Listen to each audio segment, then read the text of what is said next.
پیارے حضور، میرا سوال ہے کہ شہید کا جسم شہادت کے بعد خراب نہ ہونا اور اس کا خون تازہ رہنا اور اس سے خوشبو آنا حقیقت سے کس طرح تعلق رکھتا ہے؟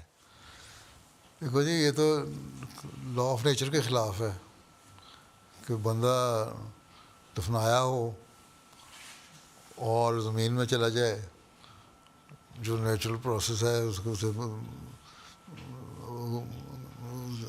ہڈیوں کا گوشت کا گل سڑ جانا یا وہ ہونا، وہ تو ہوتا ہی ہے، ہر ایک کے ساتھ ہوتا ہے۔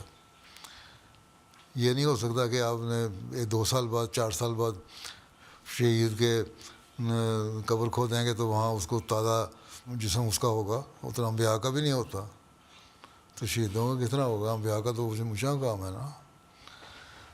تو اس سے مراد صرف یہ ہے کہ ان کا جو رتبہ ہے وہ اللہ تعالیٰ کی نظر میں ایسا ہے کہ وہ ہمیشہ یاد رکھتے ہیں، اور دوسرے جو تم رشتہ دار ہیں اس کے دعا کرنے جب جاتے ہیں تو اس کی یاد تازہ رہتی ہے، اور اس کی یادوں کی وجہ سے وہ اپنے آپ میں بھی انقلاب پیدا کرنے کی کوشش کرتے ہیں۔ ٹھیک ہے، شہید ایک سبق دے کے جاتے ہیں کہ ہم نے قربانی کی ہے دین کی خاطر، تو آپ لوگ بھی قربانی کرنے والے ہوں۔ یہ ہے اس کی تازہ ہونا، اس کا جسم، اس کی یاد، اس کا خون۔ اس کا خون آپ کو یاد دلاتا رہے کہ میں شہید ہوا تھا، میں نے اپنا خون بہایا تھا ایک مقصد کے لیے، اس مقصد کو تم نہ بھولنا۔ تو یہ یاد تازہ کرنا ہے، یہ تازہ رکھنا ہے۔ اور شہداء کی خوشبو جو ہے وہ اس طرح پھیلتی ہے، ایک میٹافور ہے، تمثیلی باتیں ہیں کہ اس طرح خوشبو پھیلتی ہے کہ ان کی نیکیاں جاری رہتی ہیں۔ ٹھیک ہے، ہاں اللہ تعالیٰ کے ہاں جا کے اگلے جہان میں اللہ تعالیٰ ان کی روح جو ہے ان کو ایک نیا جسم دیتا ہے، پھر ان کو جنت میں بھیجتا ہے، اور وہاں ان کے ہر طرف خوشبو ہی خوشبو ہوتی ہے۔ اس لیے اللہ تعالیٰ نے کہا ہے قرآن میں بھی کہ ان کو مردہ نہ کہو، یہ زندہ ہیں، اس لیے کہ اللہ تعالیٰ نے ان کی یادیں ہمیشہ زندہ رکھیں اور اپنے نزدیک بھی ان کو ایک مقام دے دیا۔ ٹھیک ہے، یہ باقی یہ نہیں ہو سکتا کہ جو لا آف نیچر ہے اس کے خلاف ہو جائے کچھ۔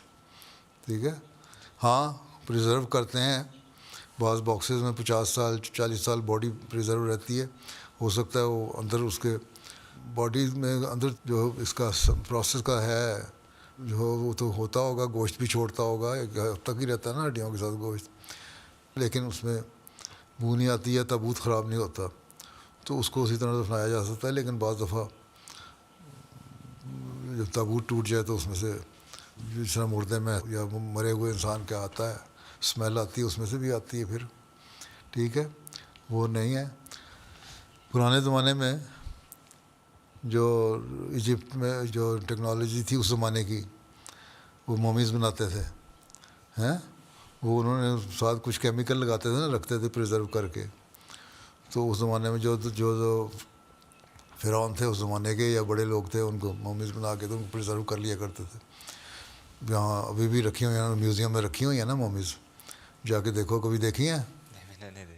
کبھی دیکھو جا کے تو پتہ لگتا ہے۔ میں گیا تھا یہاں ٹیورن میں بھی، ایک ان کا میوزیم ہے، وہاں بھی انہوں نے مومیز رکھی ہوئی ہیں، تو وہ پریزرو ہیں وہ، لیکن پریزرو اسی طرح ہے کہ چہرے سے نظر آتے ہیں، باقی تو انہوں نے ایک لپیٹا لپوٹا ہوا ہے ان کے گرد، کیمیکل لگا کے، پتہ نہیں کیا کچھ لگا کے گیا ہوا اندر سے، پتہ نہیں کیا ہے کیا نہیں، لیکن باہر وہ پریزرو کر دیا۔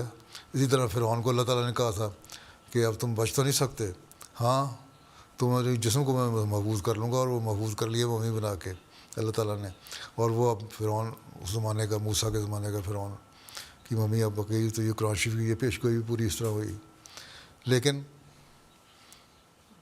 وہ ایک ٹیکنالوجی ہے، اس کے تحت وہ ہوا تھا، وہ بھی نہیں کر سکتے۔ لیکن یہ کہنا کہ جی صرف شہید ہو گئے تو محفوظ ہو گیا، اس طرح نہیں ہوتا۔ نبی نہیں محفوظ ہوتے تو باقی کس طرح ہوں گے؟ جی ٹھیک ہے، جی چلو اب تم نے تصویر کھنچوانی ہے تو کھنچوا لو۔ جی پیارے حضور، باقی کس کے پاس سوال ہیں تو لکھ کے دے دینا ان کو، وہ پھر لکھے ہوئے پہنچ جائیں گے آپ کو جواب، وہ پھر آپ وہاں اپنی جو میٹنگ ہوتی ہے نا اس میں پڑھ کے سنا دیں۔ جزاک اللہ پیارے حضور آپ کے ٹائم کا۔